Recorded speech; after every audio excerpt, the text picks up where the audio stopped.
Oh boy, here we go again. Yeah, I'm not looking forward to this one. Might be crying actual tears if we lose this.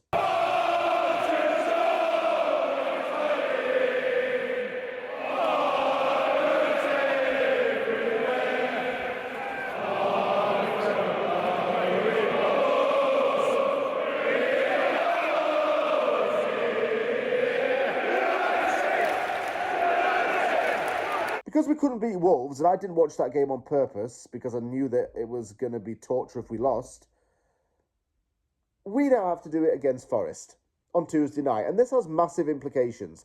If West Ham loses this game, it's 7 points from safety. And we really are screwed at that point. Beat Forest, you close the gap significantly. Lose, our season's done. This game has the most pressure on it right now. Can't stress how important a win is in this, and yeah, I'm bricking it. But there's an opportunity to see two new signings play. And that's given me some hope. Do you know what? Forest started off the season with Nuno. West Ham helped to get him sacked. We then hired Nuno after Potter was sacked. Weird how things work out. Forest has gone through 3 managers this season alone. 3. How mad is that? Start off with Nuno, but because of poor form and some disagreements with Marinakis, he was sacked. What a shame for him. As last season he took Forest to European qualification. His replacement was former Spurs boss Ange Postecoglou, who infamously lasted 39 days at Forest, the shortest Premier League managerial reign ever, and he won 0 games in charge. His reign was shorter than Brian Clough's at Leeds United, just for a bit of context. His replacement was Sean Dyche. Things kind of improved a bit under Sean Dyche, but not majorly. There was a 3-0 win away at Liverpool, but that was the thing to show for so far under him. Forest is currently on a 4-game losing streak, with its most recent defeat coming as a 3-1 away loss at Aston Villa. It was very crushing and a performance which was something that goalkeeper John Victor did not want to remember. He even came all the way out of his box and ended up messing up, and then Villa put it to the net because he couldn't get back in time. Did we dodge a bullet by not signing this guy? Maybe. But still.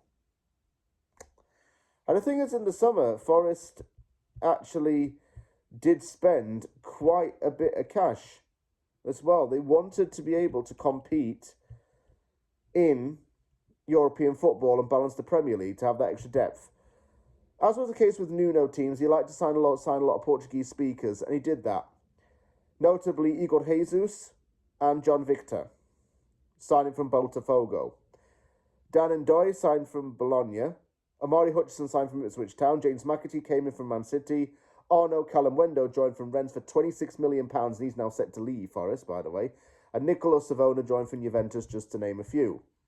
Loanies Douglas Luiz and Alexander Zinchenko came in from Juventus and Arsenal, respectfully. So despite being backed by Marinakis, it's not been working out this season. We now have Nuno as our manager, and it's going to feel weird for him facing against one of his old employees. So many players to name at Forest. Morgan Gibbs-White for a start, really good midfielder. Nico Williams, a versatile fullback as well, really good player. Callum Hudson-Odoi, great left winger, one of Forest's best players this season. He might be a game-time decision according to Sean Dyche, but he's still a really good player nonetheless. Other good players in the team include Elliot Anderson, who's been linked with a move to a top club in England. Other names include Igor Jesus, who's played pretty well, especially in European fixtures. Maury Hutchinson just recently scored his first goal for the club. Ryan Yates has been there for quite a while. Nikola Milenkovic, a Serbian centre-back who was linked with a move to West Ham every single summer from 2019 to 2022. Then Forest pounced and got him. I think I said all the main names there, but Morgan Gibbs-White is a player who definitely worries me. He was linked with a move to Spurs over the summer, but then chose to sign a new contract at the City ground, and he's stayed there now for a while. Oh, what happened to Awoni, by the way? He was a really good player, and has he been injured? Yeah, he's not played in a while. Just saw that name, and yeah, I'd kind of forgotten about him a little bit. Another player worth mentioning is Mario, who's a really good centre back, and again, is being linked with a move away to a bigger club. Mikel Antonio, we signed this guy from Nottingham Forest in 2015. It was deadline day in the summer of 2015, and West Ham bagged Antonio for £7 million. What a bargain he turned out to be.